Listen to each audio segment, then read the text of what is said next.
ข่าวดีครับเลื่อนแจกเงินบัตรคนจนไวขึ้นเป็นเงินอะไรบ้างมาดูกันครับกับข่าวสตังค์มีเดียในวันที่6เมษายน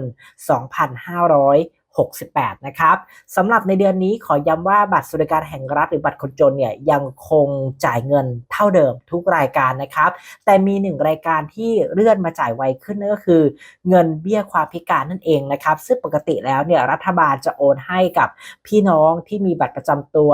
ประชาชนที่มีบัตรสวัสดิการแห่งรัฐรวมถึงบัตรผู้พิการเนี่ยในทุกๆวันที่20ของแต่ละเดือนเนาะแต่เนื่องจากว่าในเดือนเมษายนนี้วันที่20เนี่ยตรงกับวันหยุดนะครับก็เลยเลื่อนไวขึ้นคือโอนเงินให้ในวันที่18เมษายนนี้ครับซึ่งจะได้รับเงินเข้าบัญชีที่คุณผูกพร้อมเพย์เหมือนเดิมเลยนะครับ200 บาทสำหรับใครที่ไม่มีบัตรผู้พิการตัวนี้ก็จะไม่ได้จะได้เงินเฉพาะแค่วันที่1เท่านั้นอันนี้ก็ตอบเคลียร์ชัดนะสำหรับเดือนนี้นะครับเงินไม่มีเพิ่มถึงแม้ว่าจะมีเทศกาลสงกรานต์นะครับไม่ได้มีการแจกเงินเพิ่มพิเศษแต่อย่างใดหากคุณผู้ชมท่านใดที่ดูวิดีโอนี้นะครับแล้วมีคำถามว่ารัฐบาลจะมีการ